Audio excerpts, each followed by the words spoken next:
ओळखतात, पण पाळकसाहेब नक्की ओळखतात. आमेन. कोण आमेन म्हणणार आहे?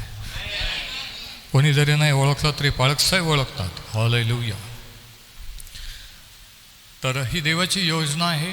अचानकपणे मागच्या आठवड्यात त्यांचा फोन आला आणि रिचर्ड जॉन यांची आठवण केली. मागच्या वर्षी मी रिचर्ड जॉन यांच्या आमंत्रणावरून त्यांच्या चर्चला आजच्या फादर्स डेला होतो आणि आजचं आमंत्रण ओझरचं देखील होतं, परंतु ते कॅन्सल केलं प्रार्थनापूर्वक आणि आज देवाने आपल्यामध्ये आणलेलं आहे.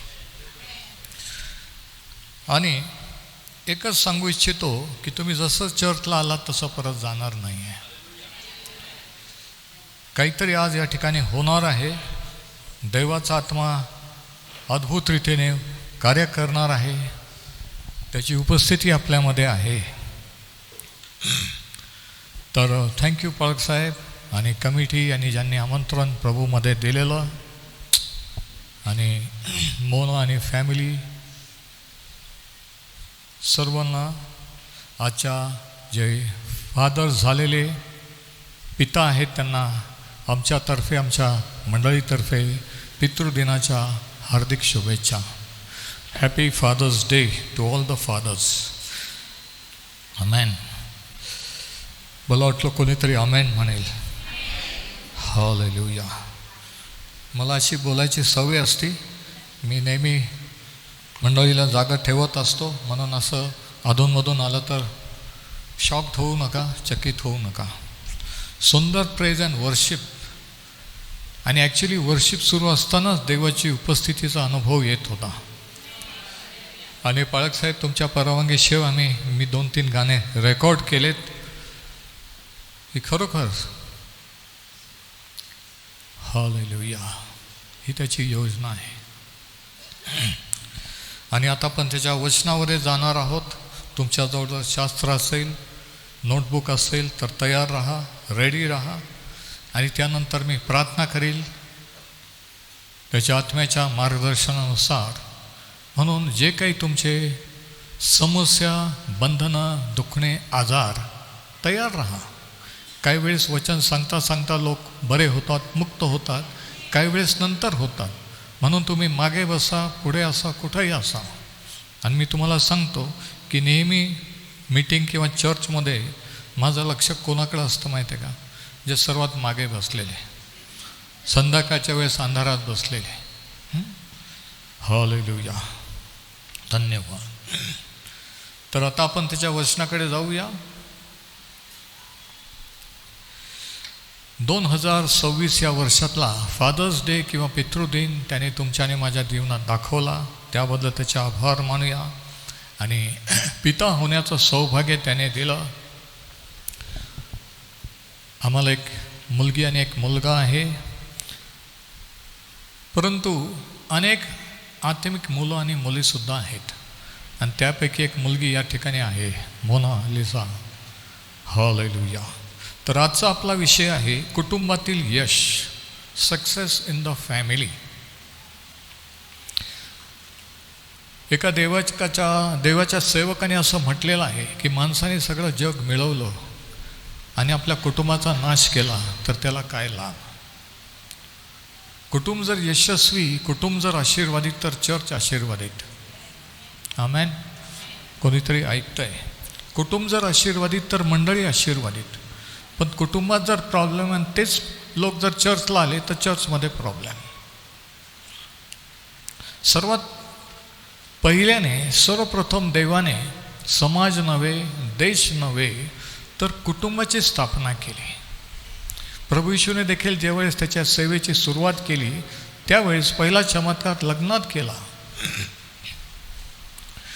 तर कुटुंब हे देवाच्या दृष्टीने महत्त्वाचं आहे. परंतु कुटुंबात जर माणूस यशस्वी ठरला नाही, पिता जर यशस्वी ठरला नाही, तर तो किती मोठ्या पदावर असला, किती करोडपती, किती जगप्रसिद्ध असला तरी त्याला काही अर्थ नाही आहे. खरं यश हे फॅमिलीत सक्सेस.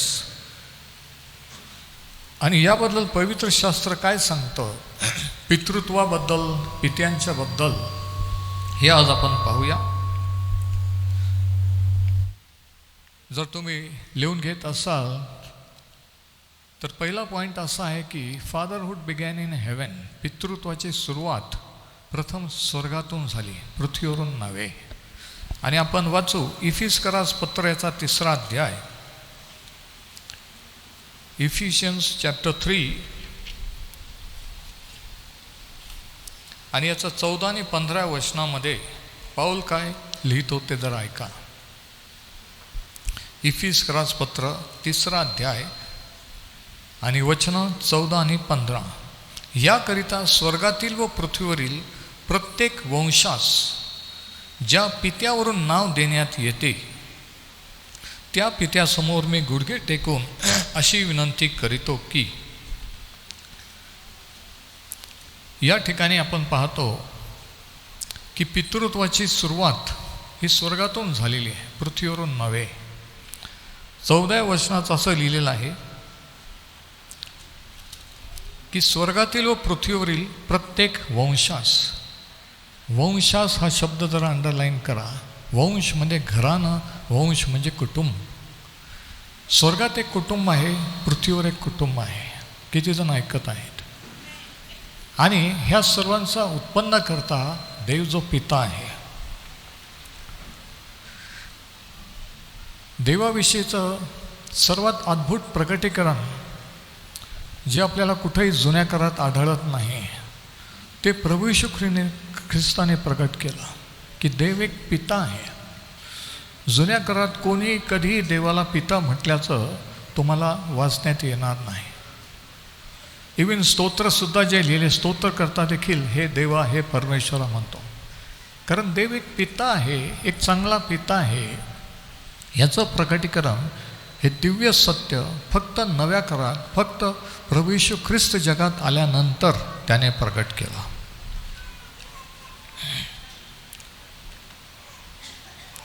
म्हणजे स्वर्गातील वंश, स्वर्गातील फॅमिली आणि पृथ्वीवरील फॅमिली, फॅमिलीची सुरुवात देवापासून झालेली आहे. म्हणून इफिस्करास पत्राच्या 3ऱ्या अध्यायाच्या 14व्या वचनात तो म्हणतो, स्वर्गातील व पृथ्वीवरील प्रत्येक वंशास ज्या पित्यावरून नाव देण्यात येते. स्वर्गात एक वंश आहे, पृथ्वीवर एक वंश आहे आणि ते पित्यापासून आहेत. म्हणजेच ह्या जगातील, पृथ्वीवरील प्रत्येक पिता हा देव जो पिता याचा प्रतिनिधी आहे. मला वाटलं कोणाला तरी समजलं असेल. परत एकदा रिपीट करतो. पृथ्वीवरील प्रत्येक बाप किंवा पिता, देव जो पिता याचा पृथ्वीवरील प्रतिनिधी आहे.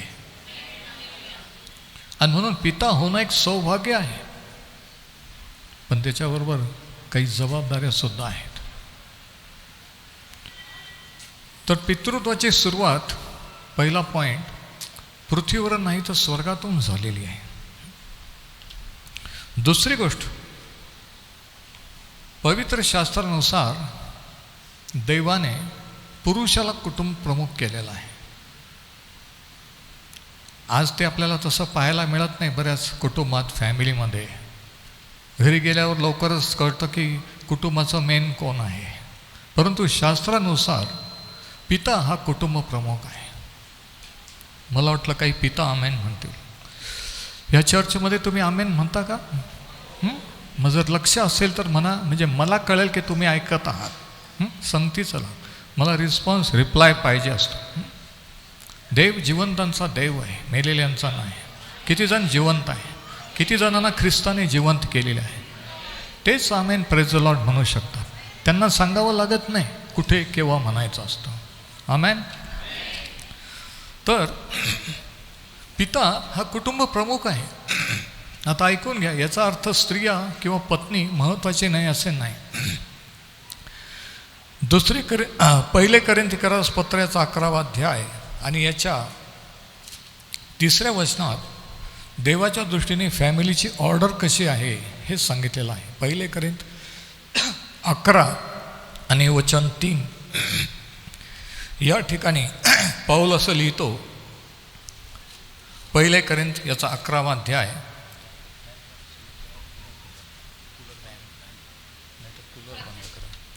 प्रत्येक पुरुषाचे स्त्रीचे मस्तक पुरुष आहे आणि ख्रिस्ताचे मस्तक देव आहे, हे तुम्हाला समजावे अशी माझी इच्छा आहे. हे करिंथीकरांना समजावं अशी त्याची इच्छा होती, पण आज हे तुम्हाला समजावं अशी माझी इच्छा आहे. आणि काय समजावं? ही ऑर्डर, 3रं वचन बघा, पुरुषाचे मस्तक ख्रिस्त आहे. मस्तक म्हणजे हेड. स्त्रीचे मस्तक पुरुष आहे आणि ख्रिस्ताचे मस्तक देव आहे. आता जरा वर बघा, ऑर्डर अशी आहे की देव जो पिता, प्रभू येशू ख्रिस्त आणि नंतर पुरुष, आणि मग पुरुषाच्या अंडर पत्नी आणि कुटुंब. पण ज्यावेळेस माणसाने पाप केलं त्यावेळेस ही ऑर्डर बिघडली की ख्रिस्त, पुरुष आणि नंतर फॅमिली. किती जणांना समजतं मी काय बोलतोय ते? तर ही ऑर्डर देवाच्या वचनानुसार असल्यामुळे पुरुष हा कुटुंब प्रमुख आहे आणि ही ऑथॉरिटी, हा अधिकार देवाने दिलेला आहे. स्त्री आणि पुरुष कुटुंबामध्ये पती आणि पत्नी ह्या इक्वल आहे. ख्रिस्तामध्ये स्त्री पुरुषाचा भेद नाही, पण इन्चार्ज, निर्णय करणारा, डिसिजन मेकर, जबाबदारी ही पुरुषावर आहे. ज्यावेळेस हव्वाने फळ तोडून खाल्लं त्यावेळेस देवाने तिला विचारलं नाही, पण आदामाला विचारला की तू हे काय केलेस? का बरं? फळ आदामाने नव्हतं खाल्लं अगोदर, हव्वाने खाल्लं होतं. पण परमेश्वराने आदामाला जबाबदार धरला, कारण प्रारंभापासून कुटुंब प्रमुख हा पुरुष असला पाहिजे. पाप जगात आलं, ही ऑर्डर बिघडली, ती आजपर्यंत बिघडलेली आहे. परंतु ख्रिस्ताच्या द्वारे ती रिस्टोर होत असते, होऊ शकते. आमेन. म्हणून दुसरा पॉईंट असा की father is a head of the family. कुटुंब प्रमुख पिता आहे. लिहून घ्या. म्हणून आमच्याकडे असताना मी सांगायचं लिहून घे बायबल स्टडी, आणि आता ते कामाला आलं. 22 वर्ष लग्न होऊन ही सवय लावली, आमच्या मंडळीला लावली की नुसतं उठून यायचं नाही, बायबल नोटबुक सांगते काय आणि नोट डाऊन करायचं. म्हणजे हे सत्य जे तुम्हाला आज कळले ते तुम्ही दुसऱ्यांना सांगू शकाल. आमेन. येस. आता 3रा पॉईंट असा की पित्याचा रोल, पित्याची भूमिका, the role of the father. पुन्हा एकदा इफिसकरास पत्राचा 6वा अध्याय आणि 4थ्या वचनात पाऊल इफिसकरांना लिहिताना काय लिहितो जरा ऐकूया. इफिसकरास पत्र 6 आणि वचन 4. बापांनो किंवा पित्यांनो, तुम्ही आपल्या मुलांना चिडवू नका. म्हणजे काय, बाप चिडवतात का? हो. कसं? बघ, तो तुझ्यापेक्षा हुशार आहे, ती तुझ्यापेक्षा जास्त मार्क कमवते, आणि असे आईबाप आपल्या मुलांची तुलना दुसऱ्या मुलांशी करतात.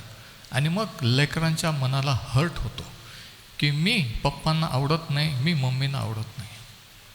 प्रत्येक लेकराची, प्रत्येक मुलाची बुद्धीची कॅपॅसिटी वेगळी असते. तो बघ किती चांगला मार्काने पास झाला, तो बघ किती चांगला वागतो, तू बघ, असं सहज म्हटलं जातं, म्हणतात. परंतु त्याचा गंभीर परिणाम होतो सायकोलॉजिकली सुद्धा, मेंटली, मानसिकरित्या सुद्धा, आणि मग दुराव उत्पन्न व्हायला लागतो. मग आईबापांशी ते मुलं खरं जे मनातलं सांगायचं ते शेअर करत नाही. ही गंभीर, म्हणून शास्त्र जे शिकवतं ते अत्यंत महत्त्वाचं सत्य आहे.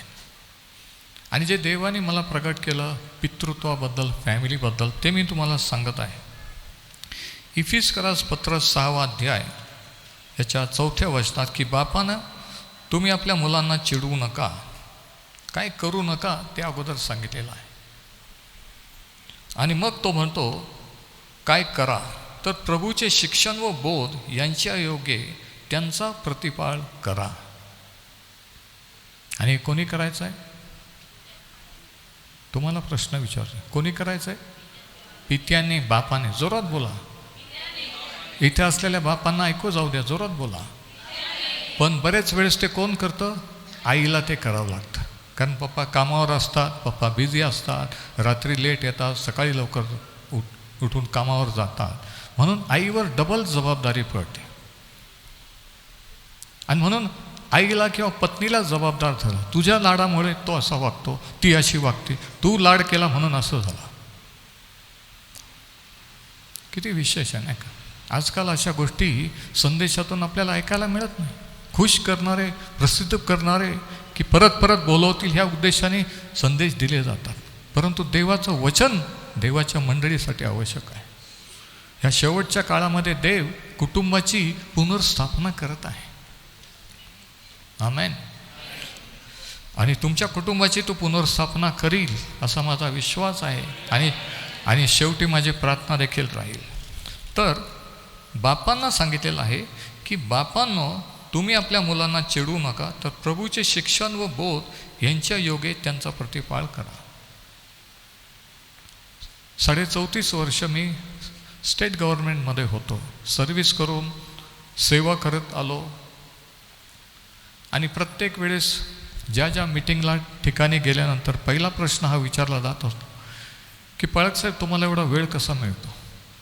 सर्व्हिस करून कामावर येऊन रविवारचं चर्च, बाहेरगावच्या मीटिंग, रेडिओ मिनिस्ट्री, 10 वर्ष रेडिओ स्पीकर होतो. वेळ मिळत नसतो, वेळ काढावा लागतो. पंतप्रधानाजवळ 24 तास आहेत, तुमच्या आणि माझ्याजवळ 24 तास आहे. पण आपण किती टाईमपास करतो, किती लोकांच्या व्यर्थ गोष्टीत आपण रममान होतो, है ना? मी तुम्हाला सांगतो, जगातली सर्वात मौल्यवान वस्तू, महागडी वस्तू कोणती आहे माहिती आहे का? इस्टेट प्रॉपर्टी नाही, टाईम, वेळ. म्हणा वेळ. पैसा परत कमवू शकतो, जे गेले परत पण आयुष्यातले गेलेले दिवस, गेलेली वेळ ही परत येत नाही. मला वाटलं कोणीतरी ऐकतंय, मला वाटतं मी कोणाशी तरी बोलतोय. हालेलुया. मला असं वाटू देऊ नका की मी रॉंग मंडळीत आलेलो आहे, रॉंग लोकांशी बोलत आहे. प्रतिसाद देत चला, हालेलुया, आमेन. काही समजतं काहीतरी म्हणा, म्हणजे तुमचं लक्ष आहे, तुम्ही ऐकत आहात, तुम्ही ख्रिस्ताने जिवंत केलेले आहात हे मला कळेल. है ना?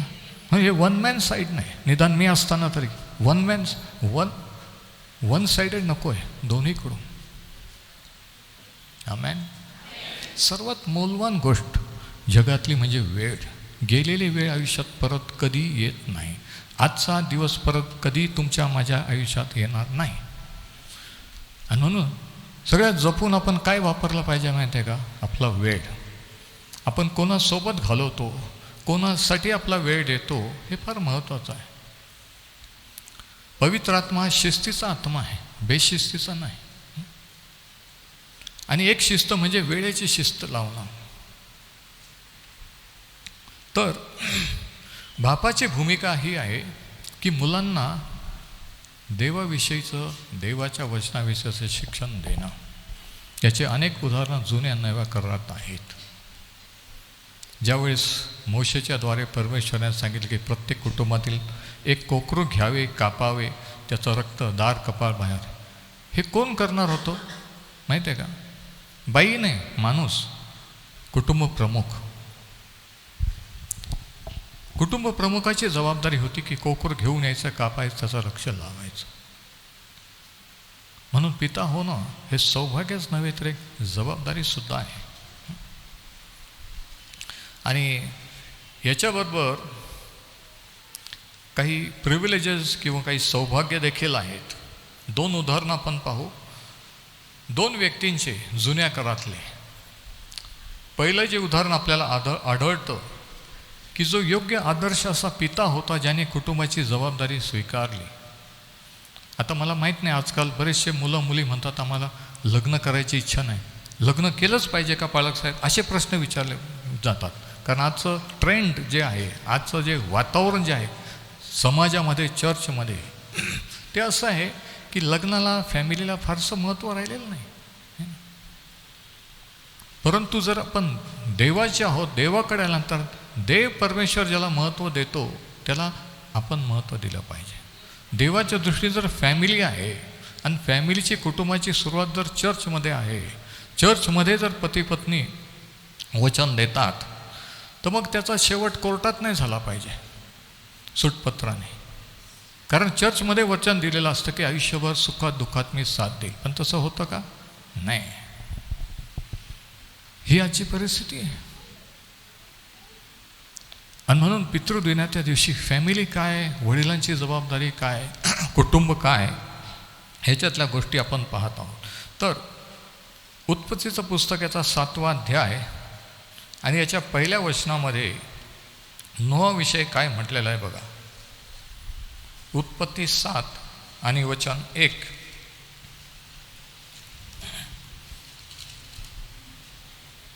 कोणी वाचू शकता?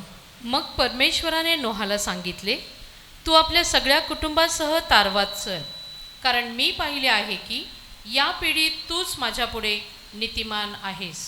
या पिढीत म्हणजे त्या काळच्या जगात, आणि नोआजवळ बायबल नव्हतं, नोआजवळ चर्च नव्हतं. किती जणांचं लक्ष आहे?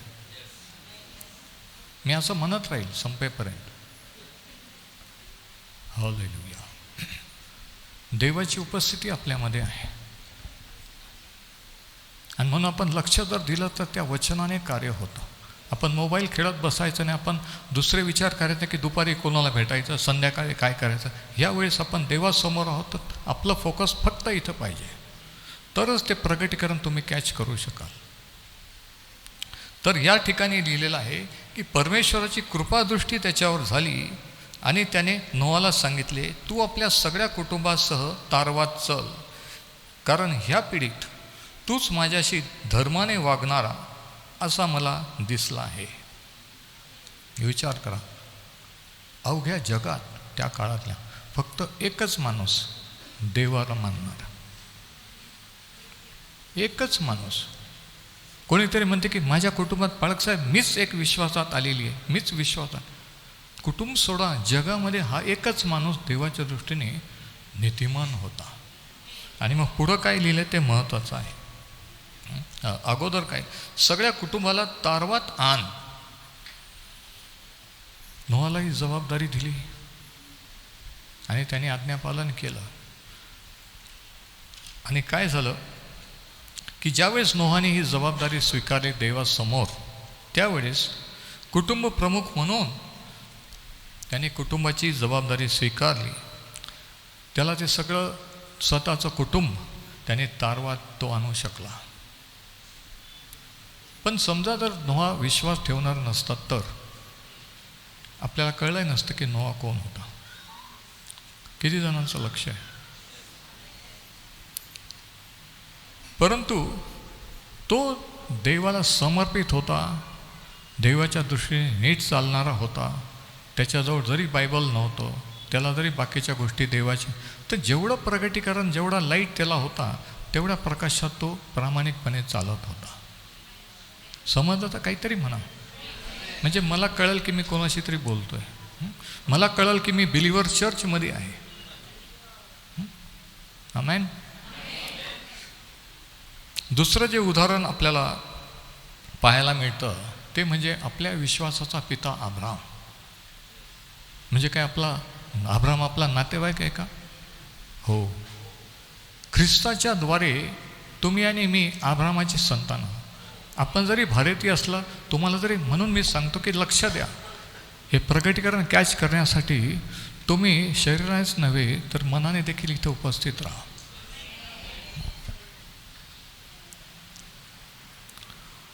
तर अब्रामाची निवड देवाने का केली?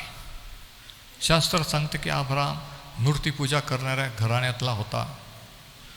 त्याचं घराणं सूर्य चंद्र ह्या देवदेवतांची भक्ती करणारे होते. पण एक दिवशी देवाने त्याला प्रकटीकरण दिलं, देव त्याला प्रगट झाला आणि त्याला नावाने बोलवलं, त्याची निवड केली, सिलेक्शन. पण त्याची निवड का केली याचं कारण महत्त्वाचं आहे. आणि ते कारण आपल्याला उत्पत्तीचं पुस्तक याचा 18वा अध्याय आणि 19व्या वचनात आढळतं. मी त्याची निवड केली आहे ती अशासाठी की त्याने आपल्या लेकरास व आपल्या पश्चात आपल्या घराण्यास आज्ञा द्यावी आणि त्यांनी न्यायनीतीने वागण्यासाठी परमेश्वराचा मार्ग आचरावा, आणि हे अशासाठी की परमेश्वर अब्राहमाविषयी जे बोलला ते त्याने त्यास प्राप्त करून द्यावे. Thank you, praise the Lord. अब्रामाची निवड का केली? तो आज्ञापालन करणारा होता, तो चांगला माणूस होता म्हणून नाही. तो मूर्तीपूजा करणारा होता, त्याचं घराणं ते होतं. पण परमेश्वराने अंतःकरण पाहिलं. अमुक व्यक्तीची निवड का बरं केली असं आपण म्हणू नाही शकत. कारण सिलेक्शन किंवा निवड ही देव परमेश्वर करत असतो. बरेच वेळेस आपल्याला वाटतं की असं कसं, ह्याच बाईची, ह्या स्त्रीची निवड कशी काय देवाने केली? हा माणूस तर असा होता, कसं काय देवाने निवडलं? देवाने निवडले, तुम्ही आणि मी नाही. आणि देव कधी चुका करत नसतो. तर या ठिकाणी कारण सांगितलेलं आहे, मी त्याच्याशी म्हणजे अब्रामाची परिचय केला आहे तो अशासाठी की. आणि जर वचन समजायचं असेल तर माझी पद्धत बायबल स्टडीची अशी आहे की ज्या ज्या वेळेस शास्त्रात अशासाठी की येतं त्यावेळेस ब्रेक लावायचा, थांबायचं आणि स्वतःला विचारायचं कशासाठी, आणि मग पुढचं वाचायचं. हे जर आजपासून कोणीतरी प्रॅक्टिस केलं तर बरंचसं शास्त्र तुम्हाला कळायला लागेल. अशासाठी की आलं की लगेच थांबायचं आणि विचारायचं कशासाठी, मग त्याच्यात पुढचं उत्तर मिळतं. कशासाठी? अशासाठी की त्याने आपल्या लेकरांना व आपल्या पश्चात आपल्या घराण्याला परमेश्वराच्या मार्गाला लावून न्यायनीतीचे आचरण करावयाची आज्ञा द्यावी. म्हणून अब्रामाची निवड केली. विनंती आहे की जे बायबल घेऊन चर्चला येत नाही त्यांनी आजपासून तुम्ही सुद्धा बायबल घेऊन चर्चला येत चला. आपण देवाची भक्ती करतो, देव त्याच्या वचनाने आपल्याशी बोलतो, है ना. आजकाल लोक मोबाईल घेऊन येतात, मोबाईलवर पाहतात. पवित्र शास्त्र, मोबाईल पवित्र नाही आहे, देवाचं वचन पवित्र. किती जण माझ्याशी सहमत आहे? तर निवड अब्रामाची का केली की तो त्याच्या मुलाबाळांना देवाविषयीचं शिक्षण देऊन नीतीच्या मार्गाने चालवेल, म्हणून त्याची निवड केलेली आहे. किती विशेष आहे नाही का? ज्यावेळेस मला हे प्रगटीकरण प्रगट झालं की अब्रामाची निवड देवाने का केली, तेव्हा हे सापडलं की ह्या कारणामुळे, की एकमेव कारणामुळे की तो पुढच्या पिढीला त्याच्या लेकराबाळांना देवाची ओळख करून देईल आणि त्यांना देवाच्या मार्गात चालवेल. एवढंच कारण होतं. देवाला माहीत होतं की त्याच्याद्वारे राष्ट्राचं निर्माण व्हायचं, इस्रायल राष्ट्र आणि इतर देश आशीर्वादित व्हायचे. त्याच्यामध्ये आज तुम्ही आणि मी आहोत. तर माणूस कसा पाहिजे? जबाबदारी घेणारा पाहिजे. आणि अब्रामाचं त्याच्या कुटुंबावर, लेकराबाळावर प्रेम होतं. त्याला माहीत होतं, परमेश्वराला माहीत होतं की आपल्या मुलांना वळण लावेल. पण केव्हा माहीत होतं माहीत आहे का? तेव्हा त्याला एकही मुलबाळ नव्हतं. तेव्हा मला वाटलं कोणाचं तरी लक्ष असेल. एकही मुलबाळ नसताना परमेश्वर म्हणतो की मला माहीत आहे की त्याला मुलबाळ झाल्यानंतर तो त्यांना माझी ओळख करून देईल. किती मोठं सौभाग्य आणि किती मोठी जबाबदारी वडिलांची असते नाही का? पण आज दुर्दैवाची गोष्ट आहे ख्रिस्ती मंडळांमध्ये, विश्वासतऱ्यांमध्ये, की मुलगा फेल झाला, आउटलाईनला गेला, चुकीच्या मार्गाला, तर आईला जबाबदार धरलं जातं. खुशाल ते आमच्यासारख्यांना सांगतात की हिच्या लाडामुळं तसं झालं, हिनी दापलं नाही. शास्त्र स्पष्ट आहे, कुटुंबप्रमुख पुरुष म्हणून तुम्ही आहात, यू आर रिस्पॉन्सिबल. तुम्ही लेकरांना जन्म दिले, एक दिवशी देव तुम्हाला विचारेल. आम्हाला नंतर पालक जे आहोत ते, पहिली जबाबदारी तुमची. आमचा सहवास रविवारी 1-2 तास तुमच्याशी येतो, परंतु तुम्ही 24 तास तुमच्या मुलांबरोबर आहात. 24 तास ते पाहतात तुम्ही कसे बोलता, कसे वागता. म्हणून तुमचं उदाहरण त्यांच्यापुढं कसं आहे त्याच्यावर ते कसे होतील मोठं झाल्यावर हे ठरतं.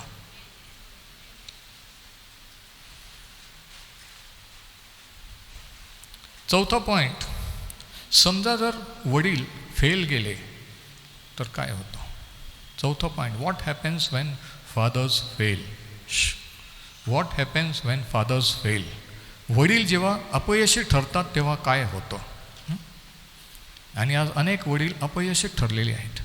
ते बिझनेसमध्ये टॉपला आहेत, समाजामध्ये टॉपला आहेत, कार्यकर्ते आहेत, हे आहेत ते आहेत, पण घरात त्यांची ओळख नाही, घरात त्यांना किंमत व्हॅल्यू नाही. मी नाही म्हणणार हात वर करा, पण मी वस्तुस्थिती तुम्हाला सांगतो. काहीच व्हॅल्यू नाही. मुलंही व्हॅल्यू देत नाही, बायकोही देत नाही, कोणीच देत नाही. पण तिकडे ते मोठे साहेब आहेत, अधिकारी आहेत, लोक त्यांच्या मागे आहेत. म्हणून माणसाने जर सर्व जग मिळवलं पण कुटुंबाचा नाश केला तर त्याला काय लाभ? काहीच नाही. कोणासाठी कमवलं, कोणासाठी एवढं हे केलं? मुलंच जर विचारत नाही, काही व्हॅल्यू नाही, तर कोणासाठी? असा प्रश्न आहे ना. आणि वडिलांना आहे हा प्रश्न माझा, की जे काही तुम्ही कमवण्यात वेळ घालता, की चर्चला यायला टाईम मिळत नाही, की अमुक अमुक जे होतं प्रेयर मिटिंगला टाईम मिळत नाही, कशासाठी? की पैसा कमवण्यात, कुटुंबाची काळजी घेण्यात. ती तर आहे, पण त्याच्यापेक्षा महत्त्वाचं आहे की कुटुंबाला, आपल्या मुलांना देवाची ओळख करून देणं. आमची मुलगा लहान असतानापासून, आता आमचं लग्न 36 वर्षापूर्वी झालं. लग्नापूर्वी मी मुंबईला न्यू लाईफमध्ये हाऊस ग्रुप लीडर होतो. आणि मग लग्न झालं, मुलं झाल्यानंतर लहानपणापासून ते पाहत होते की मी शास्त्रवादात बसलेलो आहे, मी प्रार्थना करतो आहे. म्हणजे नुसतंच चर्चला नुसतंच आपण सांगून होत नाही, ए तू शास्त्रवाद, तुझं बायबल नाही. त्यांनी आपल्याला ते करताना पाहिलं पाहिजे. आपण घरात कसं वागतो, पत्नीशी कसं वागतो, शेजाऱ्यांशी, चर्चच्या लोकांशी कसं वागतो, हे लहान लेकरांचं लक्ष असतं. असं समजू नका त्यांना कळत नाही. त्यांना सगळं कळतंय, तुम्हाला कळत नाही आहे. तर उदाहरण बापाचं पाहिजे. पण ज्यावेळेस हे रोल देवाला न ओळखणारा जर बाप असेल तर तो अपयशीच ठरतो. आलं लक्षात? आणि याचं ठळक उदाहरण आपल्याला लोटाविषयीचं आढळतं. अब्रामाचा पुतण्या लोट. आणि ती स्टोरी आपण वाचूया. उत्पत्तीचं पुस्तक याचा 13वा अध्याय. उत्पत्ती 13 आणि वचन 10 ते 13 असं लिहिलेलं आहे. तेव्हा लोटाने आपली दृष्टी वर फेकून यार्देनीची सर्व तळवट पाहिली. तो तिच्या सर्वत्र भरपूर पाणी आहे असे त्याला दिसून आले. परमेश्वराने सदोम व गमोरा यांचा नाश केला त्यापूर्वी सोवरापर्यंतचा सर्व प्रदेश परमेश्वराच्या बागेसारखा, मिसर देशासारखा होता. ही यार्देनीची सर्व तळवट लोटाने पसंत केली व तो पूर्वेकडे प्रवास करू लागला आणि ते ह्याप्रमाणे एकमेकापासून विभक्त झाले. दुःखाचं वचन की जो लोट अब्रामाचा पुतण्या, परमेश्वराने सांगितलं होतं की तू आपली स्त्री घेऊन निघ, पण हा मागे लागला असेल, याला पण घेऊन निघाला. आणि कालांतराने इस्टेट प्रॉपर्टी वाढली तेव्हा प्रॉब्लेम सुरू झाले. आणि असंच होतं नाही का, इस्टेट प्रॉपर्टी वाढली की मग प्रॉब्लेम सुरू होतात. नाही मिटले की मग कोर्टात जातात आणि मग आयुष्यभर कोर्ट केस चालते. पाळक साहेब प्रार्थना करा आमची केस मिटावी म्हणून. पण केस सुरू कोणी केली, का झाली? ख्रिस्ती म्हणून, देवाचे लोक म्हणून काय साक्ष आहे? काहीच नाही. तर क्षुल्लक कारणावरून तो विभक्त झाला की ह्याच्या गोराख्यांमध्ये अब्रामाच्या गोराख्यांमध्ये भांडणं होऊ लागली. सोल्युशन काढता आलं असतं, आपापल्या लोकांना सांगता आलं असतं की एवढ्या वर्षापासून आपण संगती आहोत, पण तसं नाही केलं. आणि अब्रामाने सांगितलं तू पूर्वेला गेला तर मी पश्चिमेकडे जाईन. किती मोठा त्याग, किती मोठा त्याग असतो की ख्रिस्तासाठी, देवासाठी सोडून गेला. माझी सगळी प्रॉपर्टी तू घे, मला कोर्ट केस करून दुखवायचं आहे, परमेश्वर मला देईल. हा विश्वास अब्रामाचा होता.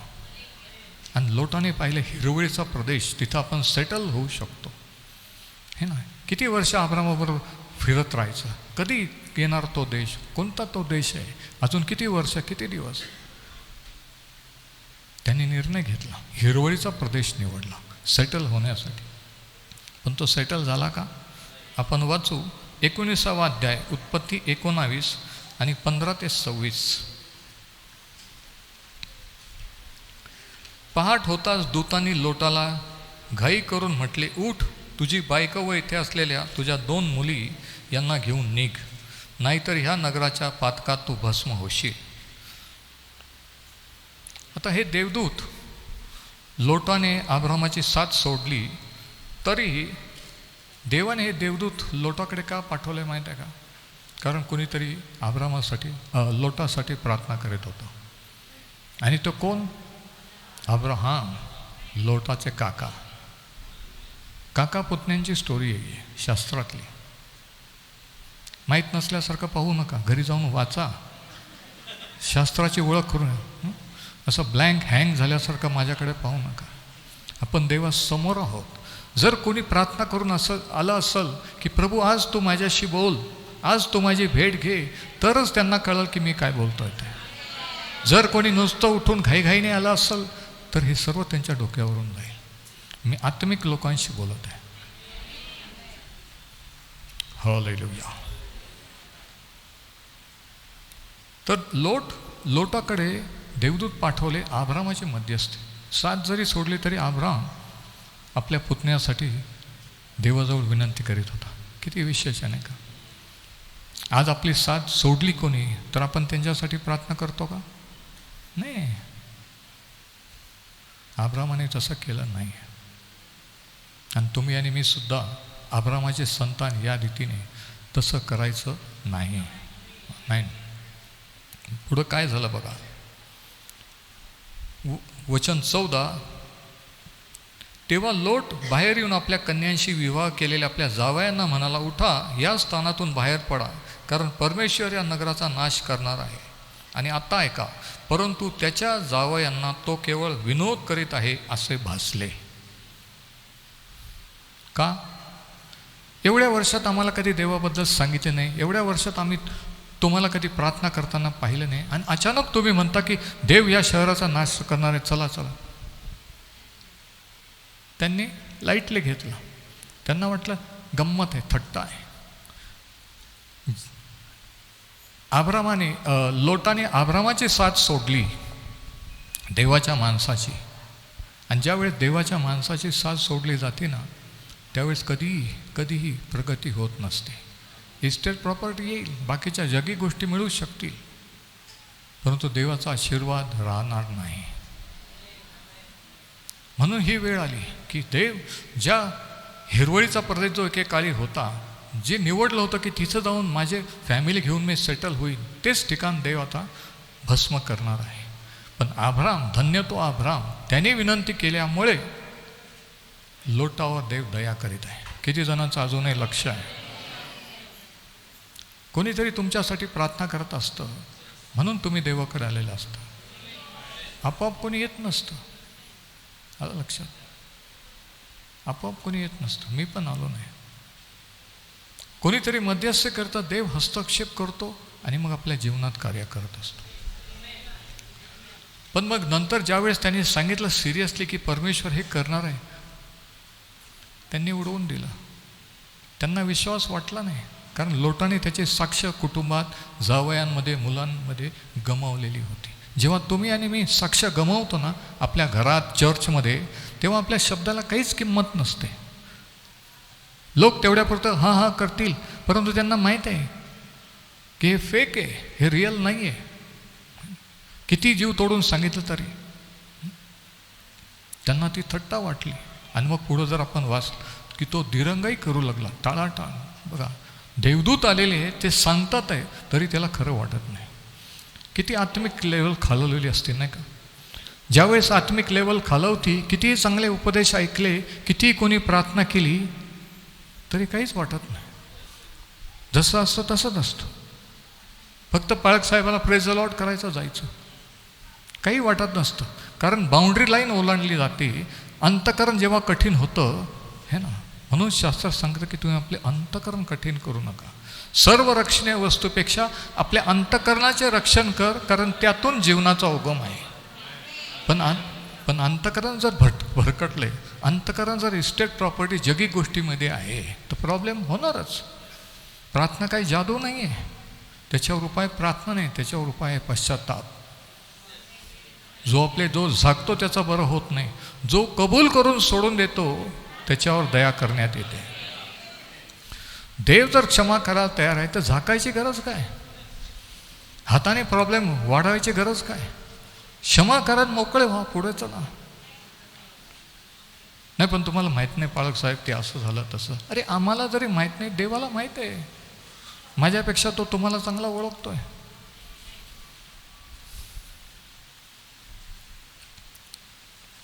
लोटाने त्याच्या कुटुंबाला त्या हिरवळीच्या प्रदेशात नेलं खरं, पण त्याच्यातून बाहेर आणू शकला नाही. लोटाने आपल्या कुटुंबाला सेटल होण्यासाठी हिरवळीच्या प्रदेशात नेलं खरं, पण त्याच्यातून कुटुंबाला बाहेर आणू शकला नाही. नाही समजलं. जेव्हा बाहेर आणलं तेव्हा 2 मुली आणि तो होता. बायकोने पण मागं पाहिलं, ती मिठाचा खांब झाली. ह्या काय स्टोरी आहेत का? हे काय झोपताना किंवा आजारी पडल्यावर हॉस्पिटलमध्ये शास्त्र वाचत पडायचं नाही. हे जिवंत देवाचं जिवंत वचन आहे. त्याच्यासाठी आज आपल्यासाठी धडे आहेत. फक्त गोष्टी नाही आहे की त्यांनी ज्या चुका केल्या त्या आज आपण करू नये. आपण त्यांच्याकडून शिकावं. 2 प्रकारे आपण शिकत असतो की मी कोणाचंच ऐकणार नाही, मी माझ्या इच्छेप्रमाणे चालणार, ठोकरा खाऊन. आणि दुसरी पद्धत शिकण्याची की दुसऱ्यांनी ज्या ठोकरा खाल्ल्या त्यांच्या जीवनावरून. नाही समजलं. आणि कोणतं चांगलं की आपण कोणाचा न ऐकता आपल्याच इच्छेप्रमाणे चालायचं, अनुभव घ्यायचे, हे चांगलं की दुसरे ज्याच्यातून गेले त्यांच्यावरून ऐकून शहाणं व्हायचं. आणि म्हणून ह्यांचे उदाहरणं जे शास्त्रात लिहिते याच्यासाठी आहे. आमेन. आजकाल शास्त्र वाचणं, बायबल स्टडी लोकांना बोर होतो. 2 मिनिट 3 मिनिटात नुसते मेसेज द्या, हे करा, आरडाओरडा करा, झालं. त्याने प्रॉब्लेम सुटत नाही आहे. त्याने आपण स्थिर होत नाही आहे. ते टेम्पररी सोल्युशन आहे. आणि म्हणून ज्यावेळेस पिता अपयशी ठरतात तेव्हा असं होतं. लोटाने सगळं गमावलं. प्रॉपर्टी तर गमावली, बायको गमावली, 2 मुली संगती होत्या, सगळं गेलं. कशामुळे? Wrong decision. एक चुकीचा निर्णय की लहानचं मोठं अब्राहम आपल्या काकाबरोबर झाल्यानंतर देवाने त्याला निवडलंय, देव त्याच्याबरोबर आहे हे माहीत असून सुद्धा देवाच्या माणसाची साथ सोडणं याच्यापेक्षा चुकीचा भयंकर निर्णय जगात कोणताही नसतो. आणि नाही, क्षुल्लक कारणावर नोकरांमध्ये भांडणं, आपसात. ह्या दोघांमध्ये पण नव्हते, नोकरांमधले भांडणं होते. किती जणांचं लक्ष आहे? किती जण अजूनही ऐकत आहे?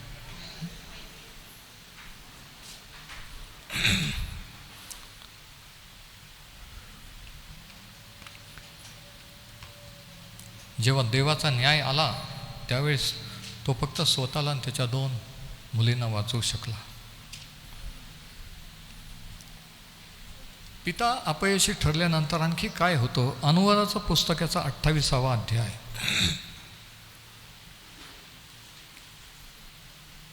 अनुवाद 28 मध्ये जर परमेश्वराचं ऐकलं नाही तर कोणते शाप ओढवतील हे देवाने त्याच्या लोक इस्रायल यांना सांगितलेलं होतं. आणि त्याच्यापैकी हा एक शाप आहे. जो ओढवतो देवाचं ऐकलं नाही तर. आणि अनेक जण आज या शापाच्या अधीन आहेत. अनुवादाचं पुस्तकाचा 28वा अध्याय 41वा वचन बघा.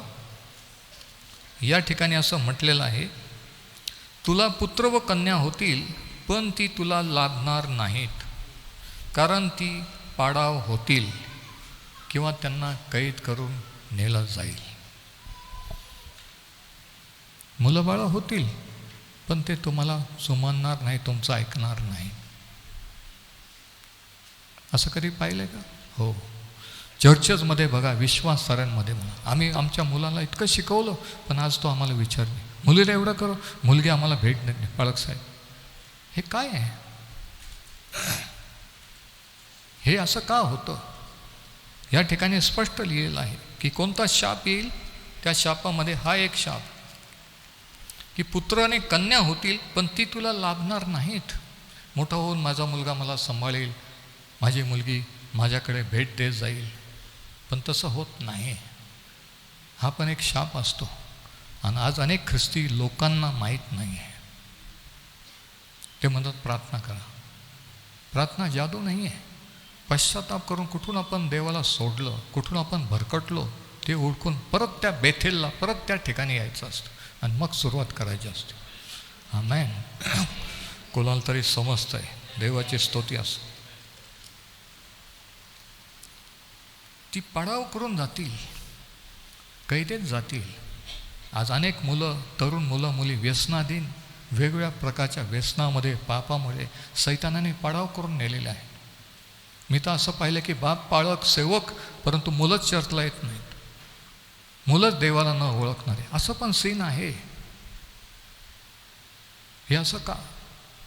हा एक शाप की मुलं बाळ असून फायदा नाही. ते म्हणतात मुलं असून फायदा नाही. हो पाळक साहेब, किती वेळेस किती दुःख होतं, किती की एवढं मोठा बंगला, एवढं सगळं काही, पण कोणीच नाही, कोणीच भेटायला येत नाही. कसला फादर्स डे आपण साजरा करतो. आपण स्वतःचं समाधान खोटं खोटं करतो, खुश करतो आहे, पण आपल्याला माहिती आहे की रिअल नाही आहे. आपल्याला माहिती आहे की आपण खरे नाही आहे, रिअल नाही. आपण नुसतं दाखवतोय की मी खूप अभिषिक्त आहे, मी अनॉइंटेड आहे, मी सेवक आहे, मी हे आहे ते, पण तसं नाही आहे. घरातलं वातावरण बघा, मुलांकडे बघा, मुलींकडे बघा, मग दिसून येईल की ते मुलं, परमेश्वर म्हणतो मी असं होऊ देईल की मुलं बाळं होतील, पण ते बंदिवासात जातील, वाईट ह्याच्यात जातील. पिता ज्यावेळेस अपयशी ठरतात तेव्हा हे असं होत असतं. पण ब्लेम किंवा आरोप कोणाला जातो? आईला जातो. पण असं होऊ नये अशी इथं उपस्थित असलेल्या पित्यांना माझी विनंती आहे की तुम्ही आपली जबाबदारी स्वीकारा. पत्नींना, आईला दोष देऊ नका. जर तुम्ही देवाचे असाल तर आजच पश्चाताप करून कबूल करा की प्रभू मी फेल गेलो. मी जेवढा वेळ माझ्या मुलांसोबत, बायकोसोबत घालवायला पाहिजे तो घालवला नाही. मित्रमंडळीमध्ये जाऊन टाईम पास केला, नको त्या लोकांमध्ये टाईम पास केला. प्रभू माझी क्षमा कर. आज जर कोणी बाप असं म्हणेल तर आजपासून देव त्याच्या आत्म्याने तुम्हाला चालेल आणि उर्वरित आयुष्य आशीर्वादित होईल. हरकत नाही, प्रतिष्ठा मान नसेल, पण एक दिवशी त्यांना खरंच आपल्या वडिलांनी पश्चाताप केला, खरंच ते देवाकडे आलेले आहे.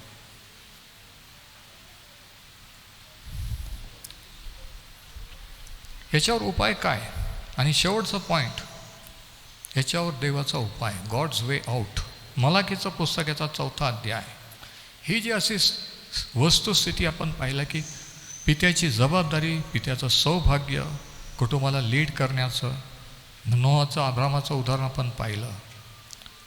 आणि एक वाईट बाप, त्याचंही उदाहरण पाहिलं, वाईट अनुभव की त्या कुटुंबाचं सोडवू शकला नाही.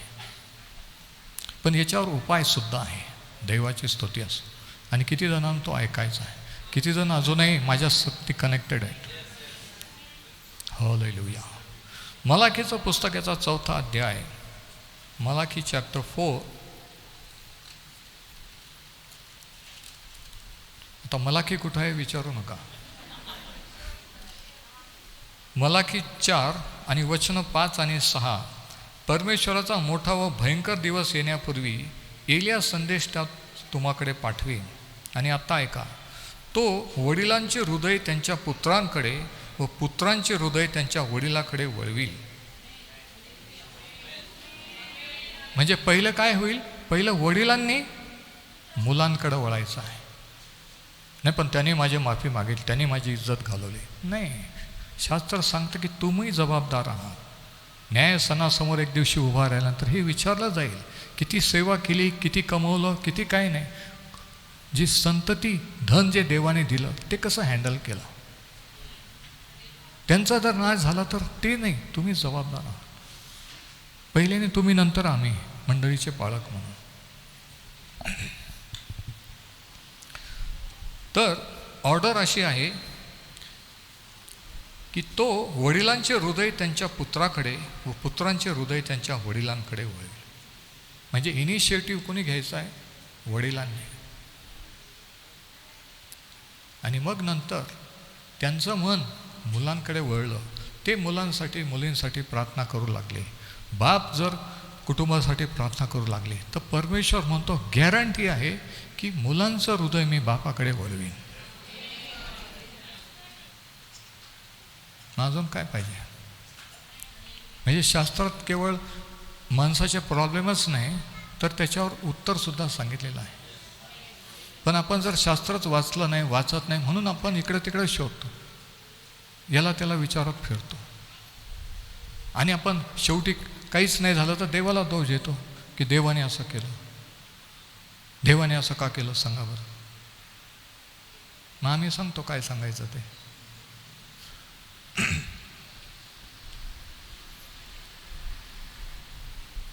आणि म्हणून पित्यांना विनंती आहे आजच्या फादर्स डेच्या दिवशी की पिता होणं एक सौभाग्य आहे, जबाबदारी पण आहे. ती जबाबदारी उर्वरित आयुष्यात यशस्वीरित्या पार पाडा, म्हणजे तुमचा कित्ता तुमचे मुलं मुली घेतील आणि परमेश्वर तुमचं कुटुंब आशीर्वादित करेल. परमेश्वर हे वचन आशीर्वादित करो.